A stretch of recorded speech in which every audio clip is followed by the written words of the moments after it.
ইথিওপিয়ায় কালো বেলাল, তিনি ছিলেন একজন গোলাম, এখনো কালেমা পড়ে মুসলমান হয় নাই। মক্কায় হযরতে বেলাল একজন মুনিবের বাড়িতে কাজ করতেন। মুনিবটা ছিল সাংঘাতিক ধরনের খারাপ মানুষ।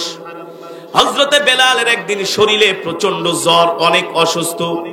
রাত্রবেলা বেলালের মুনিব 15 কেজি চাউল এনে বেলালকে বললেন, বেলাল এই চাউলগুলো রাত্রের মধ্যে তুমি আমাকে পাটা দিয়ে জাতা দিয়ে পিষে দিবা, সকালবেলা আমার মেহমান আসবে, এই চাউল দিয়া রুটি বানাই আমি মেহমানদেরকে আপ্যায়ন করব। হযরতে বেলাল বলে, আমার মুনিব আমার ঘরের মধ্যে ঢুকে যখন আমাকে এই 15 কেজি চাউল জাতা দিয়ে পিষতে বললেন, আপনারা জানেন বর্তমানে আধুনিক মেশিন আছে, আগে আধুনিক কোনো মেশিন ছিল না, জাতা দিয়া পিষতে হতো। জাতা দেখছেন না, জাতা দিয়ে আগে মা চাচিরা ডাল ভাঙতো, কত কষ্ট না, ঘাম বের হয়ে যেত। ঠিক আল্লাহর নবীর জমানায় ওই পাথরের জাতা ছিল, জাতা দিয়ে আম্মাজান আয়েশা রাদিয়াল্লাহু তাআলা আনহা, আম্মাজান খাদিজা রাদিয়াল্লাহু তাআলা আনহা তারা হাত দিয়া ওই জাতা পিষে নবীজির জন্য খাবার তৈয়ার করতেন, জব পিষতেন। 15 কেজি চাউল হযরতে বেলালকে তার মুনিব দিয়ে বলল, এই চাউলগুলো রাত্রের ভিতরে তুমি আমাকে জাতা দিয়ে পিষে দিবা। হযরতে বেলাল বলে, আমি এতটা অসুস্থ ছিলাম, ওই চাউলগুলো পিষার মতো শক্তি আমার শরীরে। বেলাল বলে, আমার শরীরে এত জ্বর, আমি মাঝে মাঝে অজ্ঞান হইয়া পড়ে যাই, বসতে পারি না, শুয়া পড়ি। এই অবস্থায় আমার মুনিব আমাকে চাউল পিষার জন্য বলেছে, আমি তার মুখের উপরে নিষেধ করে নে, আমি বলছি রেখে যান, আমি চেষ্টা করব। হযরতে বেলাল বলে, 1-1.5 কেজি চাউল পিষার পরে আমি অসুস্থ হয়ে অজ্ঞান হয়ে পড়ে রইলাম। কোন দিক থেকে রাত্র শেষ হয়ে গেছে, সকাল হয়ে গেছে, আমি আর বলতে পারি না। আমার মনিব আমার ঘরে ঢুইকা দেখে আমি মাটির মধ্যে শুয়ে আছি, চাউলগুলো আমার পেশা হয় নাই। মনিব আমাকে জিজ্ঞেস করলে, তুমি আমার চাউল পিষো নাই কেন? বেলাল বলে, আজকে রাত্রে আমার শরীরটা প্রচন্ড খারাপ ছিল, এই কারণে চাউল পিষতে পারি নাই। এই কথা বলার পরে বেলালের মনিব বেলালকে উপর্যুপরি শুধু লাথি মারা শুরু করছে। এমন লাথি বেলাল বলে, আমার মুনিব আমার জামার কালার ধরতেছে, আর তার ভাইয়েরা এসে আমার বুকের উপরে জোরে জোরে লাথি মারে, কেউ ঘুষি মারে, কেউ থাপ্পড় মারে, কেউ পিছন থেকে ধাক্কা দেয়। আমার মুনিব আমার মাথার চুল ধরে এমন জোরে টান মেরেছে, এক গুচ্ছ চুল ছিঁড়ে একেবারে আমার মুনিবের হাতে চলে গেছে, আমার মাথা দিয়ে রক্ত বের হচ্ছে। বেলাল বলে, আমার মুনিব আমার বুকের উপরে এমন জোরে জোরে লাথি মেরেছে, ওই লাথির ব্যথাগুলো আমি মৃত্যু পর্যন্ত অনুভব করেছি। এমন মারা মেরেছে বেলালকে। বেলাল বলে, এমন মারার পরে আমার মুনিব আমাকে ঘর থেকে বের করে দিলেন, বলল, গোলাম আমার ঘর থেকে বের হয়ে যা। 2 দিন পর্যন্ত হযরতে বেলালকে খাবার দেওয়া হয় নাই। বেলাল এক রাস্তার ধারে বসে বসে মনের দুঃখে কান্না করতেছে। গরিবের দুঃখ কে শোনে, কে দেখে? পাশ দিয়া বিশ্বনবী রাহমাতুল লিল আলামিন হেঁটে যাচ্ছেন, যুবক মুহাম্মদ সাল্লাল্লাহু আলাইহি সাল্লাম, আল্লাহু আকবার। ওই সময় আমার নবী একেবারে তাগড়া যুবক, তাগড়া নওজোয়ান। বেলাল রাস্তায় বসে বসে কান্না করে। মুহাম্মদ সাল্লাল্লাহু আলাইহি সাল্লাম জিজ্ঞেস করে, এ গোলাম কান্না করো কেন? বেলালের চোখে মুখে পানি। একটা গরিব মানুষ কি আর অবস্থা হতে পারে? যারা মানুষের বাসায় কাজ করে ঢাকা শহরে, ওদের দেখলেই বোঝা যায় যে তারা কোনো বাসায় কাজ করে। বেলালের চোখে পানি, মাথায় চুল ছেঁড়া, গায়ের জামা ছিঁড়া, শরীরের মধ্যে রক্ত লেগে আছে, প্রচন্ড মারা মেরেছে হযরতে বেলালকে। মুহাম্মদ সাল্লাল্লাহু আলাইহি সাল্লাম রাহমাতুল লিল আলামিন বলে, এ গোলাম রাস্তার ধারে বসে কান্না করো কেন? বেলাল তো আর জানে না ইনি রাহমাতুল লিল আলামিন মুহাম্মদ সাল্লাল্লাহু আলাইহি সাল্লাম, আল্লাহর পয়গম্বর। বেলাল বলে, রাস্তার ধারে বসে কান্না করি কেন? আপনার কাছে বলে লাভ কি? আরে আমরা গরিব মানুষ, গোলাম মানুষ, মানুষের বাসায় কাজ করি, মানুষের বাসায় গোলামি করি। আমাকে আমার গোলাম মেরেছে, এই বিচার আপনার কাছে দিলে কি হবে? বলে, বলো বলো কি হয়েছে? বলে, দেখেন দেখেন আমার মুনিব আমাকে মেরে কি করেছে, রক্তাক্ত করেছে, আমার মাথার চুল ছিঁড়ে ফেলেছে, গায়ের জামা টেনে ছিঁড়ে ফেলেছে, আমার বুকের ভিতরে লাথি মারা হয়েছে, সারা শরীরের মধ্যে আঘাত করা হয়েছে। দয়ার নবী, মায়ার নবী রাহমাতুল লিল আলামিন হযরত বেলালের কাছে আসলেন, তার শরীরে হাত দিলেন। বেলালের এই অবস্থা দেখে নবীজির চোখ দিয়ে পানি বের হয়ে গেল। একজন গরিব মানুষকে এমন মারা মেরেছে, নবীজি সহ্য করতে পারে নাই। 2 দিন পর্যন্ত বেলাল কিছু খায় না। নবীজি জিজ্ঞেস করে, তুমি কি কিছু খেয়েছো? বেলাল বলে, খাই নাই। এই কথা শোনার পরে নবীজি বেলালের কথার কোনো জবাব দেয় নাই। সোজা নবীজি বাড়ির দিকে হাঁটা শুরু করছে। পিছন থেকে বেলাল ডাকে, আপনি আমাকে কেন ডাক দিলেন? আমার মনের দুঃখের কথা কেন জিজ্ঞেস করলেন? আপনি তো কোনো আমার কথার উত্তর দিলেন না। আপনি যে আমাকে কিছু উপকার করবেন, কিছু খুশির কথা বলবেন, উৎসাহ দিবেন, এমন কিছুই তো আপনি বললেন না। সোজা তো আপনি বাড়িতে চলে গেছেন। আপনিও তো আরো 10 জনের মতো হয়ে গেছেন। কোন দুঃখের মানুষ যদি দুঃখের কথা বলে, উত্তর না দিলে লাগে না? কেনই বা আমার দুঃখের কথা আপনি শুনলেন, কিছুই তো বললেন না। দয়ার নবী, মায়ার নবী ওই সময় বেলালের কোন কথার উত্তর না দিয়া সোজা বাড়িতে চলে আসছে। বাড়িতে আসার পরে আম্মা জান আয়েশাকে বলতেছে, ও আয়েশা, ঘরে কোনো খাবার আছে নাকি? আম্মা জান আয়েশা বলে, গো রাহমাতুল লিল আলামিন আছে কিনা? আম্মা জান আয়েশা বলে, গো রাহমাতুল লিল আলামিন। পাশের বাড়ির সাহাবীরা জানতে পেরেছে রাহমাতুল লিল আলামিন 5 দিন পর্যন্ত কিছু খায় না। তার সন্তানের জন্য 1 কাপ দুধ দেওয়া হয়েছে, আধা কাপ দুধ তার সন্তানের জন্য রেখেছেন, আর আধা কাপ দুধ আর 2টা খেজুর রাহমাতুল লিল আলামিনের জন্য হাদিয়া পাঠিয়েছেন। আল্লাহু আকবার। ওগো আমার প্রাণের স্বামী, আপনি এই আধা কাপ দুধ পান করেন আর খেজুর 2টো খান। নবীজি বলে, আয়েশা রে, না না না, একজন গোলামকে দেখছি রাস্তার পাশে বসে বসে কান্না করতেছে, 2 দিন পর্যন্ত কিছু খায় না। আধা কাপ দুধ দাও আর 2টা খেজুর দাও, আমি তাকে খাওয়ায় আসি। আম্মা জান আয়েশা বলে, সে তো 2 দিন ধরে কিছু খায় না, আর আপনি তো 5 দিন পর্যন্ত কিছু খান না। নবীজি বলে, না না, আমি খাবো না, আগে গোলামকে খাওয়ায় আসি। নবীজি ওই আধা কাপ দুধ আর 2টা খেজুর নিয়ে বেলালের কাছে চলে গেলেন, আর বললেন, এ গোলাম, চলো তোমার ঘরে চলো। এবার বেলালের ঘরে নবীজি তার হাত ধরে নিয়ে গেলেন, নিজের হাতে রাহমাতুল লিল আলামিন বেলালকে আধা কাপ দুধ পান করালেন নিজের হাতে, আর 2টো খেজুর খাওয়ায়া দিচ্ছেন। বেলাল বলে, মুহাম্মদ সাল্লাল্লাহু আলাইহি সাল্লাম যখন আমার চোখের সামনে আসলেন, তাকে যখন আমি একেবারে ভালো করে তাকায় দেখলাম, তার চেহারার দিকে তাকায় দেখি, এটা মনে হয় দুনিয়ার কোনো সাধারণ মানুষ নয়, মনে হয় কোনো রাজপুত্র আমার সামনে দাঁড়ায় আছে। আল্লাহু আকবার। হযরত বেলাল বলে, এত সুন্দর চেহারার মানুষ আজ পর্যন্ত আমি মক্কার জমিনে একজনও দেখি নাই। আল্লাহু আকবার। মুহাম্মদ সাল্লাল্লাহু আলাইহি সাল্লামের চেহারা মুবারক এত সুন্দর, তার চুলগুলো এত সুন্দর, তার কান দুটি এত সুন্দর, তার চোখ দুটি এত সুন্দর, তার কণ্ঠটা এত সুন্দর। সে যখন আমার সামনে আসলেন, দেখি তার চুলগুলো এমন ভাবে দোল খাইতেছে, বাবরি চুলগুলো, মনে হয় তার চুলের সাথে জান্নাতের ফেরেশতারা খেলতেছে। আল্লাহু আকবার। এবার নবীজি নিজের হাতে হযরত বেলালকে দুধ পান করালেন, 2টো খেজুর খাওয়ালেন। বেলালের শরীরে হাত দিয়া দেখে প্রচন্ড জ্বর। নবীজি নিজের গায়ে একটা চাদর ছিল, এই চাদরটা বেলালকে বললে, তুমি শো, তুমি তো, তোমার শরীরে তো জ্বর। বেলাল বলে, আমি শুইলে আপনি কি করবেন? এই যে তোমার মনিব তোমাকে 15 কেজি চাউল জাতায় পিসার জন্য দিয়েছে, তুমি তো অসুস্থ, তুমি তো পিষতে পারবা না, তুমি আরাম করে ঘুমাও, আর আমি আমার এই নিজের হাত দিয়া তোমার 15 কেজি চাউল আমি নিজে পিষে দিব। আল্লাহু আকবার। জোরে বলেন আল্লাহু আকবার। হযরত বেলাল বলে, রাহমাতুল লিল আলামিন তার গায়ের চাদরটা আমাকে বিছে আমার গায়ে পরায় দিলেন। আমার এত জ্বর, আমি মাঝে মাঝে অজ্ঞান হয়ে যাই।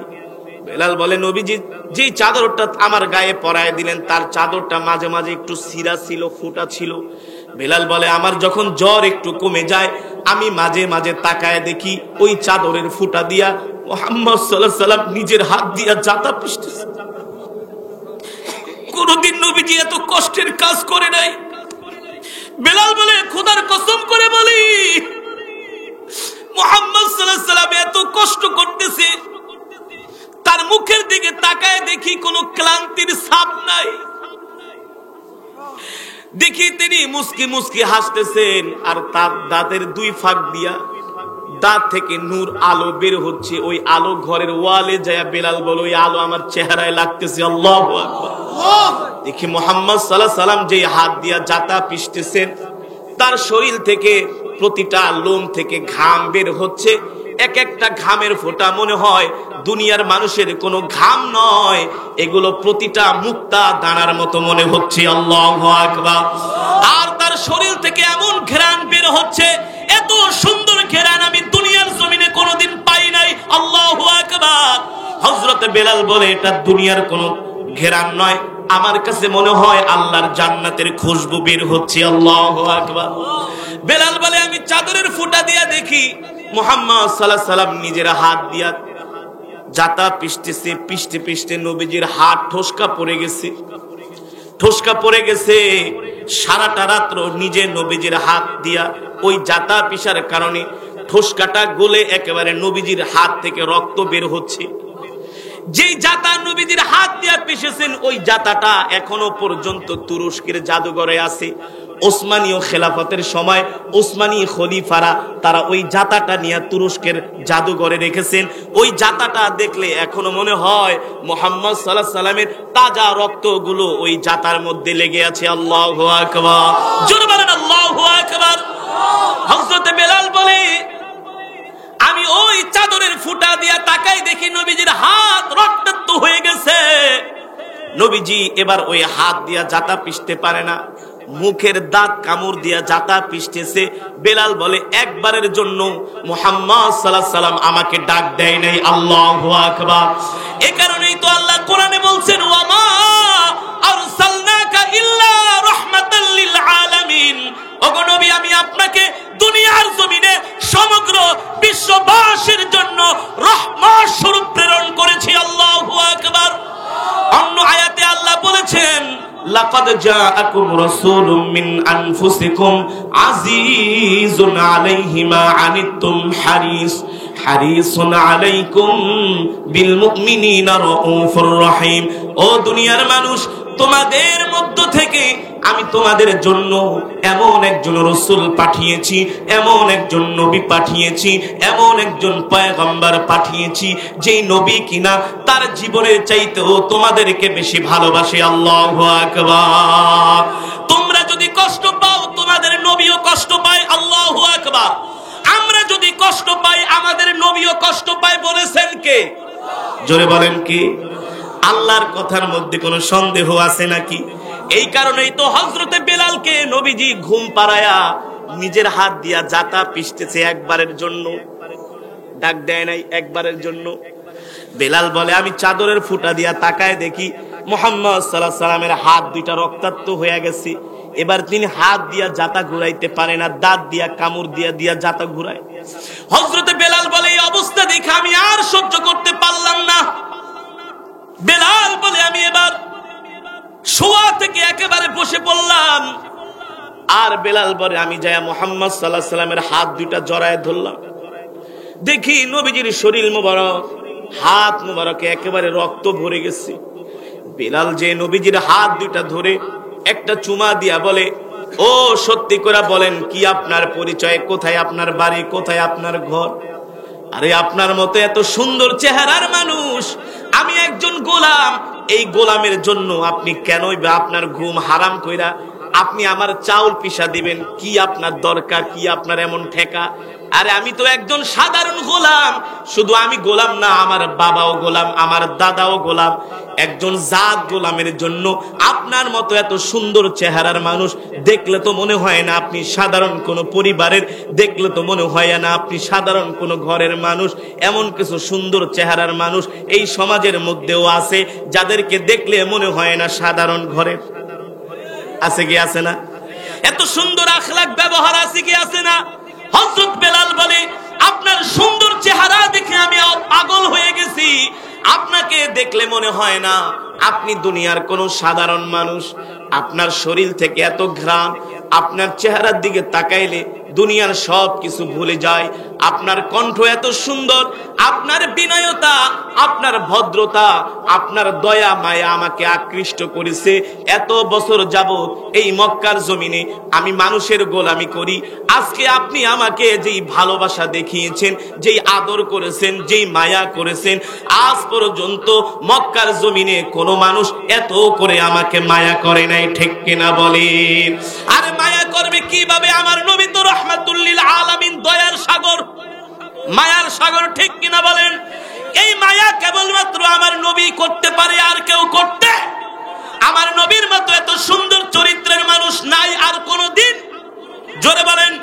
বেলাল বলে এত আদর, এত মায়া, এত ভালোবাসা আজ পর্যন্ত আমাকে কেউ দেখায় নাই। আরে আপনি আমার জন্য এত কষ্ট করছেন, কারণটা কি? সত্যি করে বলেন, কি আপনার পরিচয়? কোথায় আপনার বাড়ি? কোথায় আপনার ঘর? এবার মুহাম্মদ সাল্লাল্লাহু আলাইহি সাল্লাম বলতেছে, ও গোলাম, তোমাদের কাছে মক্কার কাফেরেরা যার নামে সবচাইতে বেশি বদনাম করে বেড়ায়, যার নামে সবচাইতে বেশি মিথ্যা কথা বলে বেড়ায়, যার নামে বলে এই মক্কার জমিনে একজন নবীর আবির্ভাব ঘটেছে, তার নাম হচ্ছে মুহাম্মদ ইবনে আব্দুল্লাহ, মক্কার মানুষদের ঘরে ঘরে যায় বেড়ায়। তোমরা মুহাম্মদ সাল্লাল্লাহু আলাইহি সাল্লামের কাছে যাবা না, মুহাম্মাদের কাছে যাবা না। সে একটা পাগল, সে একটা মিথ্যাবাদী, নিজে নবী দাবি করে, আসলে সে নবী না। নিজে বানায়া বানায়া কবিতা বলে আর কোরআন বলে চালায় দেয়। সাবধান সাবধান মক্কার মানুষ, তোমরা তার কথায় বিভ্রান্ত হবা না, তোমরা তার কথা বিশ্বাস করবা না। গোলাম, সত্যি করে বলো, মক্কার মানুষেরা আমার নামে এমন মিথ্যা কথা বলে কি বলে না? বেলাল বলে, হ্যাঁ হ্যাঁ, মক্কার কাফেরেরা আপনার নামে এমন মিথ্যা কথা ছড়ে বেড়ায়, এমন মিথ্যা কথা বলে বেড়ায়, যাতে করে কোনো মানুষ আপনার কাছে না যায়।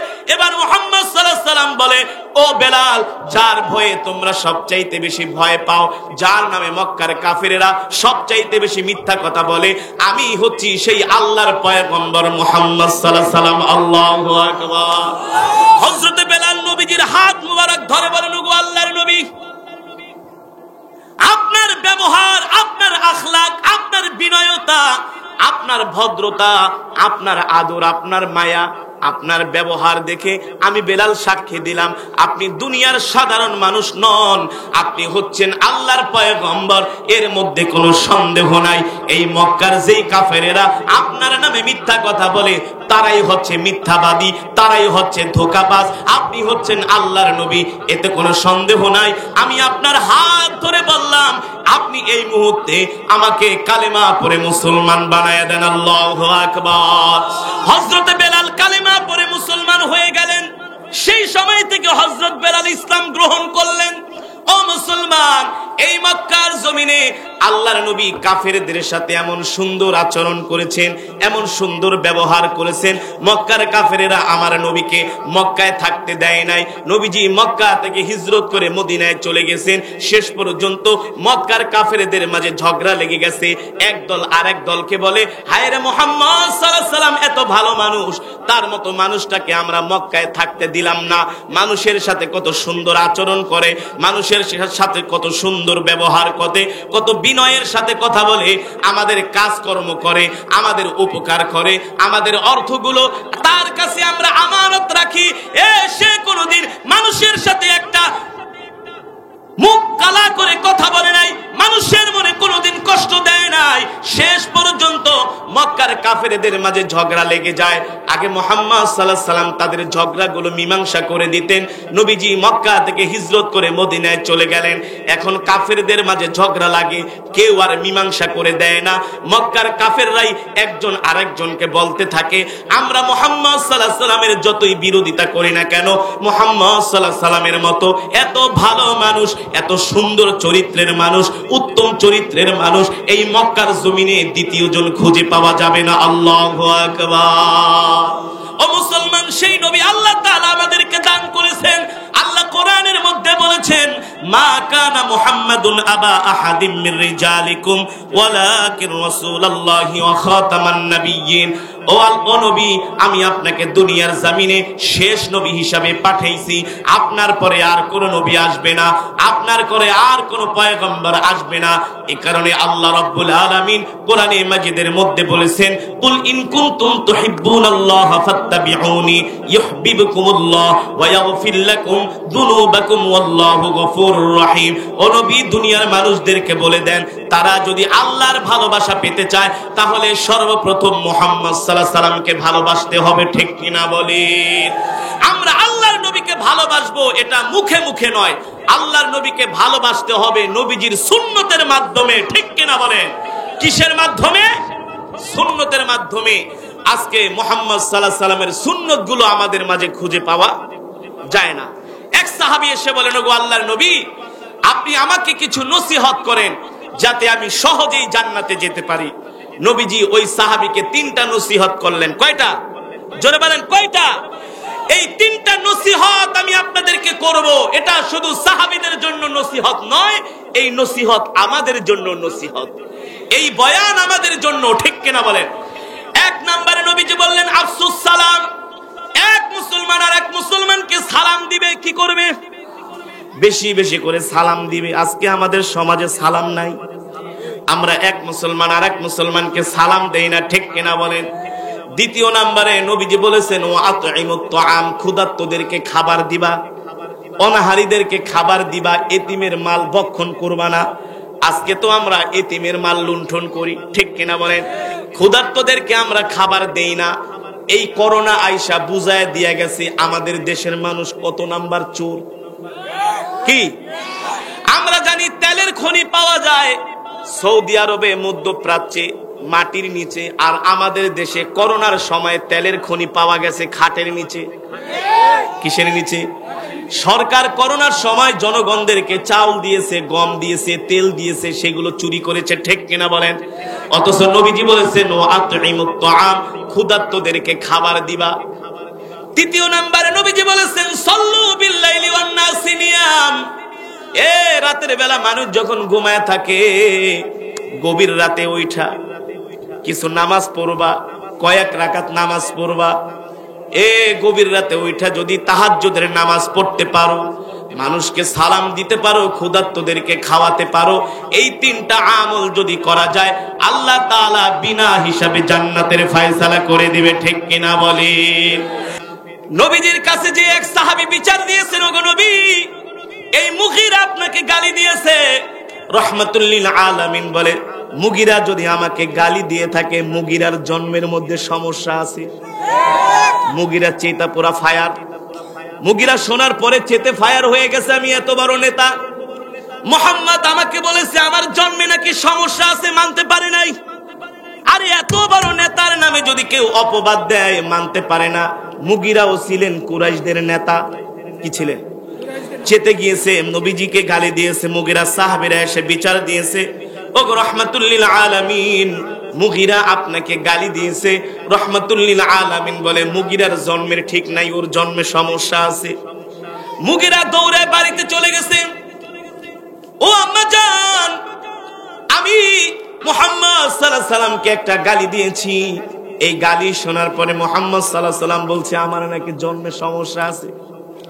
সন্তান তার মাকে, কথা বলেন, সন্তান তার মাকে জিজ্ঞেস করছে, ও মা, মুহাম্মদ সাল্লাল্লাহু আলাইহি সাল্লাম বলছে আমার নাকি জন্মে সমস্যা আছে। মুগীরার মা চুপ করে আছে, কোনো কথা বলে না। মুগীরা বলে, মা, আমরা মুহাম্মদ সাল্লাল্লাহু আলাইহি সাল্লামের যতই বিরোধিতা করি না কেন, তার মতো এত ভালো মানুষ এই মক্কার জমিনে একজনও নাই। আর মুহাম্মদ সাল্লাল্লাহু আলাইহি সাল্লাম কোনো কথা, সে মিথ্যা কথা বলে না, তার জবান থেকে কোনোদিন স্লিপ কেটেও একটা মিথ্যা কথা। যেহেতু মুহাম্মদ সাল্লাল্লাহু আলাইহি সাল্লাম বলেছে আমার জন্মে সমস্যা আছে, মা সত্যি করে বলেন আমার জন্মে সমস্যা আছে কিনা। মুগীরার মা অনেকক্ষণ চুপ করে আছে। মুগীরা বলে, মা, আপনার পায়ে ধরে বলি, মুহাম্মদ সাল্লাল্লাহু আলাইহি সাল্লাম কোনোদিন মিথ্যা কথা বলতে পারে না। অনেকক্ষণ চুপ করে থাকার পরে মুগীরার মা মুগীরাকে বলতেছে, এ মুগীরা, মুহাম্মদ সাল্লাল্লাহু আলাইহি সাল্লাম যেটা বলেছে তার কথা 100% সত্যি। একদিন টিপ টিপ বৃষ্টি হচ্ছিল, তোর তো বাবা নেই, বাবা তো আগেই মারা গেছে। আমি আমার ঘরের মধ্যে শুয়েছিলাম, টিপ টিপ বৃষ্টির মধ্যে তোমার চাচা এসে আমার ঘরে ঢুকে গেছে। তোমার চাচা আমার ঘরে ঢোকার পরে তোমার জন্ম এবার বুঝো। মুগীরা কয়, তাহলে তো মুহাম্মদ সাল্লাল্লাহু আলাইহি সাল্লামের কথা ঠিকই আছে, মুহাম্মদ সাল্লাল্লাহু আলাইহি সাল্লামের কথা ঠিকই আছে। এর মানে এই দুনিয়ার জমিনে যে আমার কলিজার টুকরা নবীকে গালি দিবে, আমার নবীর বিরুদ্ধে কটূক্তি করবে, যদিও সে মুসলমান হয়, যদিও সে কাফের হয়, বুঝতে হবে তার জন্মের মধ্যে সমস্যা আছে, তার জন্মের মধ্যে ভেজাল আছে, ঠিক কিনা বলেন? এই গত 5 দিন আগে বাংলাদেশের কিছু 4 জন আশিকে রাসূল কি একজন হিন্দু লেখক অভিজিৎ রায়, তিনি আমার নবীর বিরুদ্ধে কটূক্তি করেছিলেন। আম্মাজান আয়েশা রাদিয়াল্লাহু তাআলা আনহুর চরিত্রের বিরুদ্ধে কালেমা লেপন করেছিলেন। তার প্রতিবাদ করার কারণে আমার নবীকে যদি এই দুনিয়ার জমিনে কেউ গালি দেয়, কোনো আইন নাই, আদালত নাই, তার জন্য বিচার হল। নবীজি রাস্তা দিয়ে হেঁটে গেলে মেঘমালা ছায়া দেয়, গাছ সালাম দেয়, মাছ সালাম দেয়, বাঘ সালাম দেয়, উট সালাম দেয়, খেজুর গাছ পর্যন্ত আমার নবীকে চিনে আর বলে ওয়ামা আরসালনাকা ইল্লা রাহমাতাল লিল আলামিন। ওগো মুহাম্মদ সাল্লাল্লাহু আলাইহি সাল্লাম, আপনি হচ্ছেন আমাদের জন্য রহমত, আপনি হচ্ছেন আমাদের জন্য বরকত। আপনি শুধু দুনিয়ার মানুষের নবী নয়, আপনাকে আল্লাহ তাআলা আমাদের নবী করে দুনিয়াতে পাঠিয়েছেন। আল্লাহু আকবার। নবীজি সাল্লাল্লাহু আলাইহি সাল্লাম নিজের জীবনটাকে উম্মতের জন্য কোরবানি করেছেন, ঠিক কিনা বলেন? আমার নবী নিজে না খেয়ে উম্মতকে খাইয়েছেন, নবী নিজে না খায়া সাহাবায়ে কেরামদেরকে খাইয়েছেন, ঠিক কিনা বলেন? নবীজি সাল্লাল্লাহু আলাইহি সাল্লামের একজন প্রিয় সাহাবী আছে, তার নাম হচ্ছে বেলাল। নাম শুনছেন না? হযরতে বেলাল, তার বাড়ি হচ্ছে ইথিওপিয়ায়। কোথায়? সে মক্কার মানুষ না, ইথিওপিয়ার মানুষ, কালো মানুষ, তার ঠোঁটটা হচ্ছে মোটা। যারা সৌদি আরবে হজ করতে গিয়েছেন তাদের চেহারা দেখেছেন। সোমালিয়ার কিছু মানুষ পাওয়া যায়, সুদানি, একেবারে কালো, নিগ্রো, কুচকুচে কালো। আমরা যখন মিশরে পড়াশোনা করতাম অনেক সোমালিয়ান, সুদানি, আফ্রিকানরা আমাদের সাথে পড়তো। ওরা কুসরি, একেবারে কালো কুসরি। ওরা আমাদের সাথে লজ্জায় অনেক সময় মিশতে চাইতো না। আমরা জিজ্ঞেস করতাম, হাবিবি তুমি লজ্জা পাও কেন?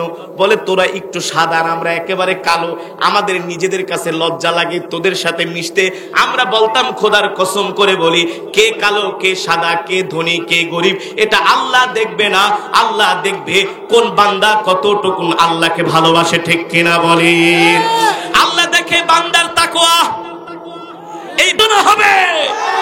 এই বাংলার প্রতিটি ইঞ্চি ইঞ্চি মাটি বিশ্ব নবীর আশিক রাসূলদের মাটি। এই বাংলার প্রতিটি ইঞ্চি ইঞ্চি মাটি বিশ্ব নবী আশিক রাসূলের ঘাঁটি, ঠিক কিনা বলে? আমরা আমাদের জীবনের চাইতে আল্লাহর নবীকে ভালোবাসি। বাসি কি বাসি না? জোরে বলেন।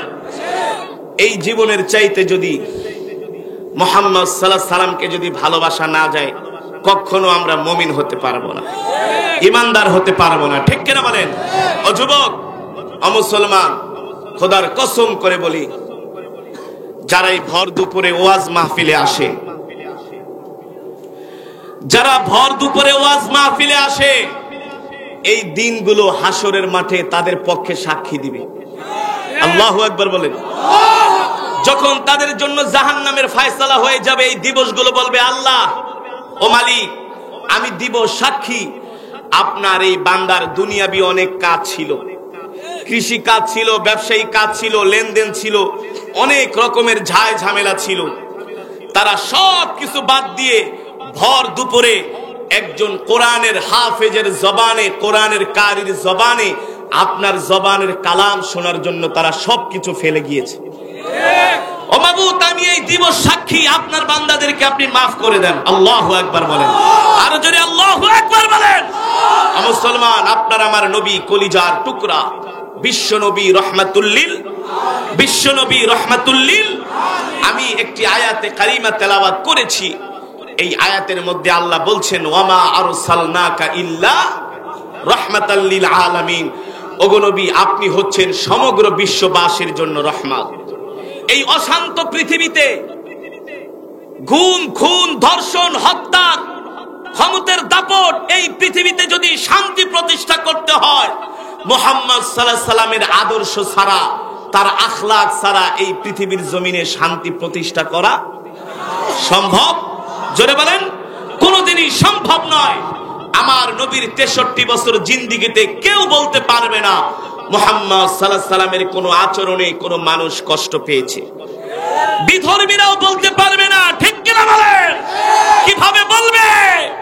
আমার আল্লাহ বলেছেন, ইন্নাকা লাআলা খুলুকিন আযীম। ওগো নবী, আপনার চরিত্রই হচ্ছে উত্তম চরিত্র, আপনার আদর্শই হচ্ছে সুন্দর আদর্শ, ঠিক কিনা বলেন? আমার নবী যদি রাস্তা দিয়ে হেঁটে যায়, আকাশের মেঘমালা আমার নবীকে ছায়া দেয়।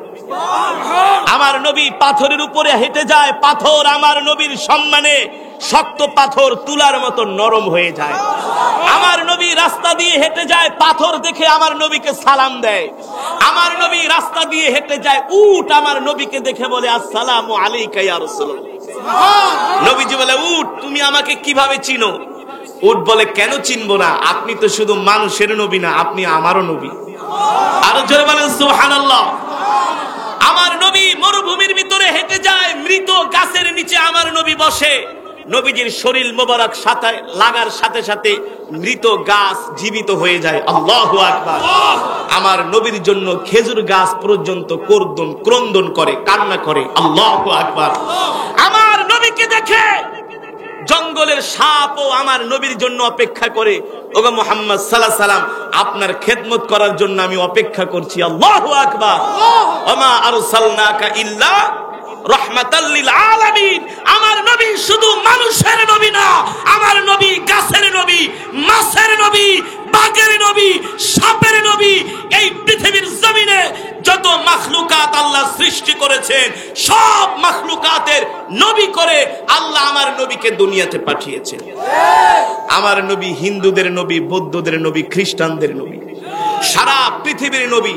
মুহাম্মদুর রাসূলুল্লাহ তার 63 বছর জিন্দেগিতে কেউ বলতে পারবে না আল্লাহর নবী কারো সাথে একটু মুখ কালা করে কথা বলেছে। ঠিক কিনা বলেন? এই নবীকে যারা গালি দেয়, এই নবীর বিরুদ্ধে যারা কটূক্তি করে, ওরা হচ্ছে পিতৃ পরিচয়হীন অবৈধ মায়ের সন্তান। ওদের জন্মের ঠিক না।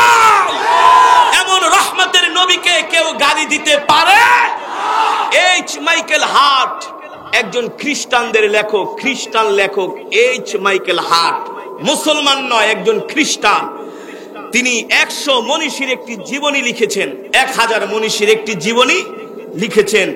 সর্বপ্রথম আপনার আমার কলিজার টুকরা বিশ্ব নবী আকায়ে নামদার তাজেদার মদিনা মাহবুবে কিবরিয়া জিগার গোসাই আমেনা, মানবতার মুক্তির দিশারি, মানবতার মুক্তির সনদ, কলিজার টুকরা বিশ্ব নবীর নাম তার জীবনী এইচ মাইকেল হার্ট 1 নম্বরে লিখেছেন।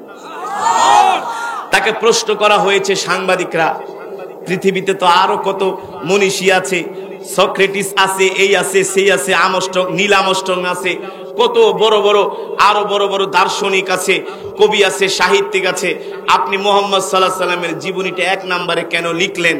এইচ মাইকেল হার্ট বলে, মুহাম্মদ সাল্লাল্লাহু আলাইহি সাল্লামের জীবনী যদি আমি 1 নম্বরে না লিখি, আমি আমার নিজের সাথে বেঈমানি করব। এর কারণ হলো মুহাম্মদ সাল্লাল্লাহু আলাইহি সাল্লামের মতো এমন শ্রেষ্ঠ মানুষ পৃথিবীর জমিনে আসে নাই, আর কোনদিন আল্লাহু আকবার বলেন।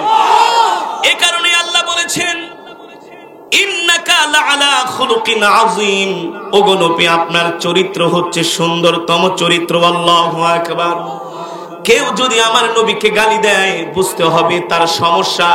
কেউ যদি আমার নবীর বিরুদ্ধে কটূক্তি করে, বুঝতে হবে তার ব্লাডের মধ্যে সমস্যা। শুধু এখানেই নয়, আল্লাহর নবীকে গালি দিয়েছেন মুগীরা, একজন কাফের। 1 নম্বরে সালাম দিলে পারস্পরিক ভালোবাসা বৃদ্ধি পায়, ঠিক কিনা বলেন? 2 নম্বরে অনাহারীদেরকে, এতিমদেরকে, মিসকিনদেরকে, গরিব মানুষদেরকে যারা খেতে পারে না, তাদেরকে যখন খাবার দেওয়া হয়, আল্লাহ তাআলা হাসরের মাঠে বলবে, তুই দুনিয়ার জমিনে গরিবদেরকে খাওয়ান দেস নাই। আল্লাহ বলবে, তুই আমাকে খাবার দেস নাই। সেই দিন বলবে, আল্লাহ আপনাকে কিভাবে খাবার দিলাম না? আল্লাহ বলবে, আমি তোর কাছে খাবার চেয়েছিলাম, তুই আমাকে খাবার দেস নাই। বলবে, আল্লাহ আপনাকে কিভাবে পাবো, আপনাকে খাবার কিভাবে দিব? আল্লাহ বলে, ওই দুনিয়ার জমিনে অনাহারী মানুষগুলো, গরিব মানুষগুলো, এতিম মানুষগুলো, ভিক্ষুক মানুষগুলো তোদের কাছে খাবার চেয়েছে, তোরা খাবার দেস নাই। ওদেরকে যদি খাবার দিতি, তাহলে আমি আল্লাহ তাআলা তোদের উপর সন্তুষ্ট হয়ে যেতাম, ঠিক কিনা বলেন? আর গভীর রাত্রে উঠে তাহাজ্জুদের নামাজ পড়তে হবে। দুনিয়ার যত অভাব অনটন দুনিয়ার মানুষের কাছে বলে কোনো লাভ নাই। 1 দিন 2 দিন দিবে, 3 দিনের দিন খোঁটা দিবে মুখের উপরে, ঠিক কিনা বলেন? তাহাজ্জুদের নামাজ পড়ে আল্লাহর কাছে চান। এক জায়গায় আমি মাহফিলে গেছি, এক যুবককে, হুজুর আমার চাকরি হয় না। আমি বলি, ভাই তাহাজ্জুদের নামাজ পড়ে আল্লাহর কাছে দোয়া করো। 3 মাস তাহাজ্জুদের নামাজ পড়ছে। ওই এলাকায় আবার মাহফিলে গেছি, কয় হুজুর 3 মাস তো তাহাজ্জুদ পড়লাম, চাকরি তো হয় নাই, চাকরি হয় নাই। আমি বলি, তাহাজ্জুদের নামাজ পড়লে তো তোমার চাকরি হওয়ার কথা, কারণ রিজিকের ফয়সালা করেন কি? জোরে বলেন কি? রাত্র যত গভীর হয়, আল্লাহ তাআলা বান্দার জন্য রহমতের দরজাটা খুলে দেয়, ঠিক কিনা বলেন? তোমার তো চাকরি হওয়ার কথা। 5 থেকে 2 জন যুবক ওইটাকে, হুজুর তাহাজ্জুদের নামাজ ঠিকই পড়ছে, কিন্তু ওক্তের নামাজ পড়ে নাই। কি করে নাই? চাকরির লোভে তাহাজ্জুদ পড়ছে, কিন্তু ওক্তের নামাজ পড়ে নাই।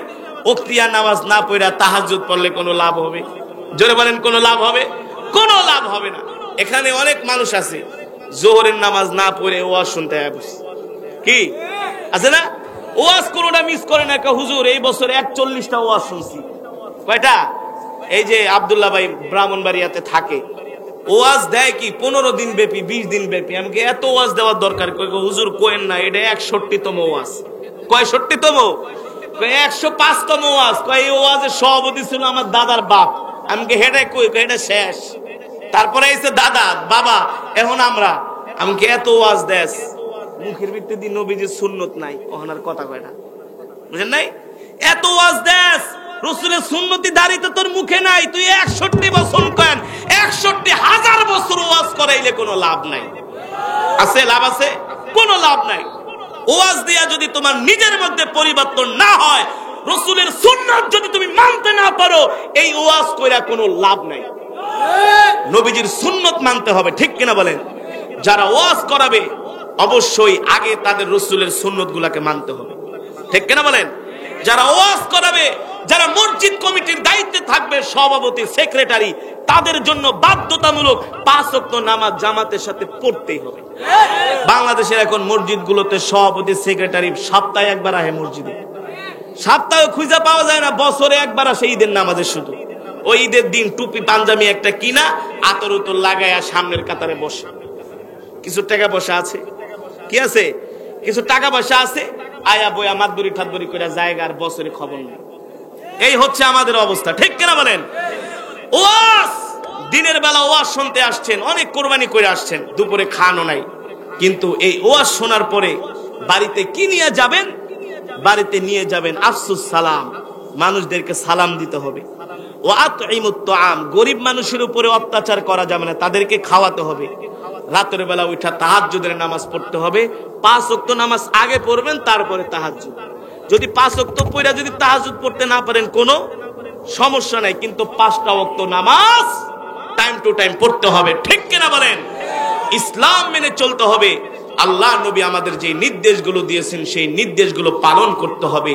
আল্লাহ আমাদের তৌফিক দান করুক, বলি আমিন। এই মাজমা, এই মাহফিলকে আল্লাহ কিয়ামত পর্যন্ত কবুল করুক, বলি আমিন। এই দিনের বেলা আপনারা না খেয়ে কোরআনের মজমায় এসেছেন, অনেকে দুপুরে খেতেও পারেন নাই, অনেক দূর দূরান্ত থেকে এসেছেন। আল্লাহ তাআলা সকলকে উত্তম জাযা খায়ের দান করুক, বলি আমিন। এই সংগঠনের উদ্যোগে প্রতি বছর এই মাহফিলটা হোক। আপনারা চান তো ইনশাআল্লাহ? চান তো ইনশাআল্লাহ?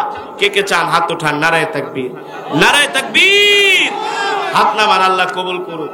অনেকে আসরের নামাজের জন্য উঠে যেতেছে, আরে আসরের নামাজের সময় তো আমরা দিব, আমরাও তো নামাজ পড়ব। অনেকে উঠে যাচ্ছে, যাই হোক 4:45টায় আসরের নামাজ। অনেকে জামাতের জন্য তৈয়ার হচ্ছেন। আপনারা এই সংগঠনকে সহযোগিতা করবেন, প্রতি বছর যেন তারা আপনাদেরকে কোরআনের বয়ান শোনাতে পারে। যেই জমিনের মধ্যে কোরআনের বয়ান হয়, এই জমিন হাসরের মাঠে আল্লাহর কাছে সাক্ষী দিবে। কি করবে? যে আল্লাহ, এই জমিনে তোমার কোরআনের তেলাওয়াত শুনেছি, আমি জমিন সাক্ষী দিচ্ছি। এই জমিনের উপরে তোমার এই বান্দা বৈশা ছিল, আল্লাহ আমি জমিন সাক্ষী, তুমি তাকে মাফ করে দাও। আল্লাহু আকবার।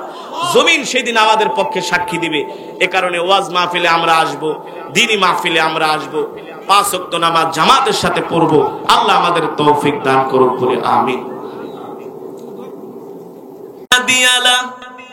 ونشهد أن لا إله إلا الله وحده لا شريك له ونشهد أن سيدنا وسندنا وحبيبنا وحبيب قلوبنا وطبيبنا ومولانا محمد الذي أرسله بالحق بشيرا ونذيرا وداعيا إلى الله بإذنه وسراجا منيرا أما بعد فأعوذ بالله من الشيطان الرجيم بسم الله الرحمن الرحيم وما أرسلناك إلا رحمة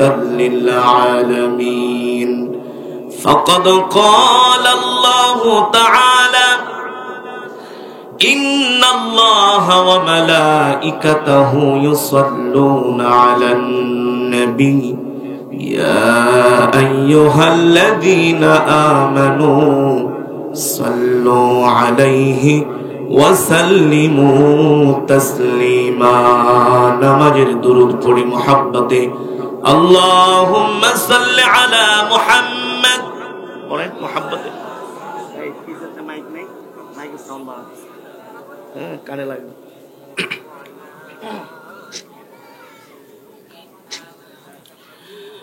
হাদিস শরীফের মধ্যে এসেছে, কেউ যদি নবীজির নামে একবার দুরূদ পড়ে আল্লাহ তাআলা তার উপরে 10 বার রহমত নাজিল করেন। কয়বার? নবীজির প্রতি দুরূদ পড়বেন একবার, আল্লাহ তাআলা আপনার উপরে রহমত নাজিল করবে 10 বার। সুবহানাল্লাহ বলেন। আল্লাহ তাআলা তার 10টা গুনাহ মাফ করে দিবে। কয়টা গুনাহ? 10টা গুনাহ মাফ করে দিবে। জান্নাতে যাওয়ার জন্য আল্লাহ তাআলা তার পথ 10 কদম আগায় দিবে। সুবহানাল্লাহ বলেন। একবার দুরূদ পড়লে। হাদিস শরীফের ভিতরে আরো এসেছে, কেউ যদি নবীজির নামে আবেগ নিয়ে মোহাব্বতের সাথে দুরূদ পড়ে, ফেরেশতারা তার এই দুরূদ সরাসরি নবীজির রওজা শরীফে নিয়ে যায়। মদিনাতুল মুনাওয়ারায় নবীজির রওজায় নিয়ে বলে, ওগো আল্লাহর নবী, এই যে দেখেন আপনার এই উম্মত অমুকের ছেলে অমুক আপনার নামে একবার দুরূদ পড়েছে। নবীজি বলে, যে উম্মত আমার নামে একবার দুরূদ পড়ে আমি তার চেহারাটা চিনে রাখি, হাসরের মাঠে আমি তার চেহারা খুঁজে খুঁজে বের করে আমি নবী তাকে সাথে নিয়ে জান্নাতে যাব। আর জোরে বলেন সুবহানাল্লাহ। নবীজির প্রতি দুরূদ পড়তে হবে আবেগ দিয়ে, ভালোবাসা দিয়ে, ঠিক কিনা বলেন? মুহাব্বতের সাথে পড়তে হবে, ঠিক কিনা বলেন? বলেন আল্লাহুম্মা বারিক আলা মুহাম্মদ ওয়া আলা আলি মুহাম্মদ কামা বারাকতা আলা ইব্রাহিম।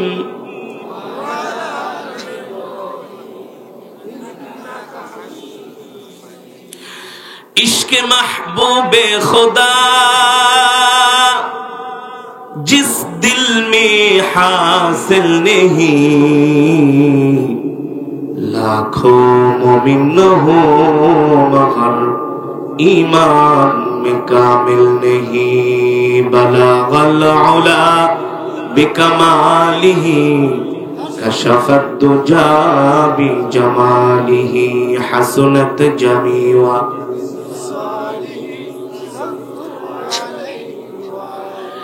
অনুপম চরিত্র মাধুর যতায়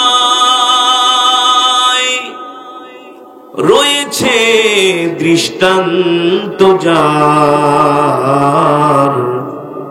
দরুদ পড়ি সকলে মিলে তারি তরে হাজারো বার। বালাগাল উলা বিকামালিহি কশফত দুজা বিজমালিহি হাসনাত জামিওয়া। একটু মুহাব্বতে আল্লাহর নামের জিকির করব। আশেপাশ থেকে মানুষ তাকায়া যেন বলে, এখানে কিছু আল্লাহর পাগলেরা বসে আছে। আল্লাহর নামের মুহাব্বতে এমন করে জিকির হবে, আশেপাশের মানুষ বলবে, এখানে মনে হয় কিছু আল্লাহর পাগল বসে বসে আল্লাহর জিকির করছে।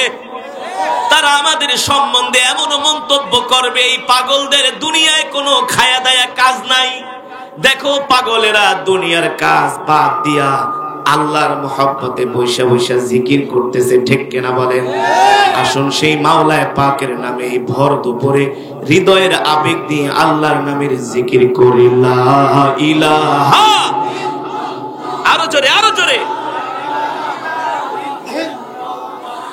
লা ইলাহা ইল্লাল্লাহ, লা ইলাহা,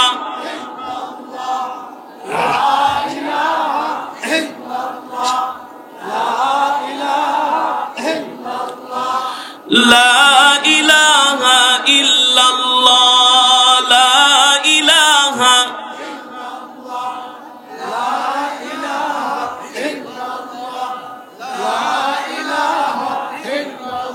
আরো জোরে,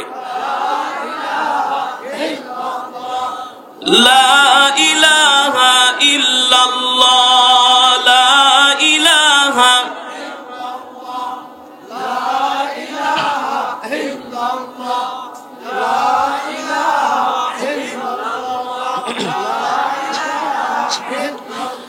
লা ইলাহা ইল্লাল্লাহ মুহাম্মাদুর রাসূলুল্লাহ। জোরে জোরে বলি সাল্লাল্লাহু আলাইহি ওয়াসাল্লাম।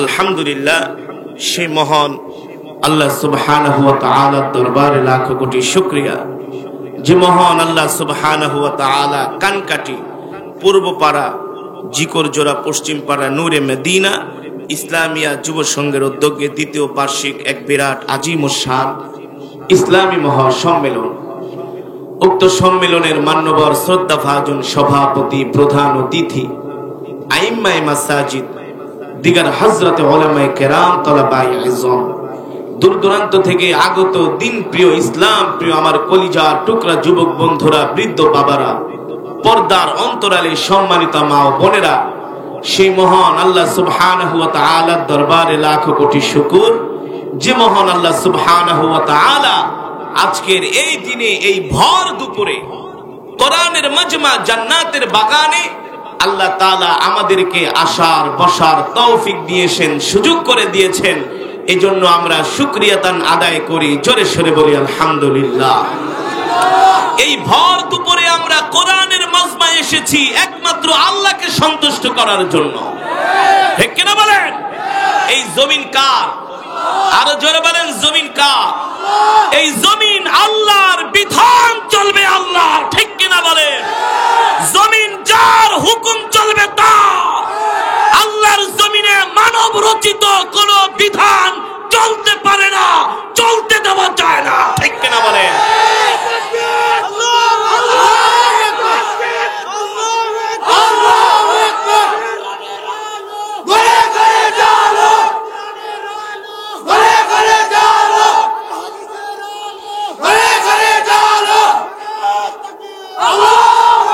এই ভর দুপুরে যারা কোরআনের মজমায় আসে তারাই হচ্ছে সত্যিকারের ঈমানদার, ঠিক কিনা বলেন?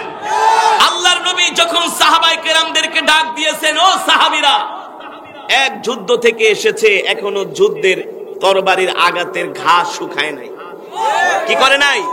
ও যুবক ও মুসলমান, ভালো করে শুনে রাখবেন, রাতের ওয়াজের চাইতে এই দুপুর বেলা যারা এসেছে তাদের ঈমান অনেক বেশি মজবুত। রাতের বেলা তো কাজটা সবকিছু সেরে ঠেরে তারপরে আসে, আর দুপুর বেলা যারা এসেছেন সবারই কাজ আছে, কেউ বেকার না। আপনারা পল্লী গ্রামের মানুষ, সবার কাজ আছে। আরে আপনারা এই দিনের বেলা মাহফিলে এসেছেন, এটা তো সাহাবায়ে কেরামের চরিত্র, ঠিক কিনা বলেন? আল্লাহর নবী যখনই ডাক দিয়েছেন সাহাবায়ে কেরাম, সেটা হোক রাত 2টা, রাত 3টা, হোক ভর দুপুর, নবী করিম সাল্লাল্লাহু আলাইহি সাল্লাম ডাক দিয়েছেন, সাহাবায়ে কেরাম লাব্বাইক ওয়া সাদাই, ঠিক কিনা বলেন? এই দুপুরগুলোর মাহফিল এটাই প্রমাণ করে এদেশের মুসলমান সব কিছুর চাইতে আল্লাহ আল্লাহ রাসূলকে ভালোবাসে, ইসলামকে ভালোবাসে, ধর্মকে ভালোবাসে। এই বাংলার জমিনে ইসলাম ছাড়া অন্য কিছু চলতে দেওয়া যাবে না, ঠিক কিনা বলেন? কেউ যদি ইসলামের বিরুদ্ধে আঘাত করে, কোরআনের বিরুদ্ধে আঘাত করে, নবীজিকে গালি দেয়, তার 20 দাঁত উপড়ে ফেলতে হবে, ঠিক কিনা বলেন? বাংলার জমিনে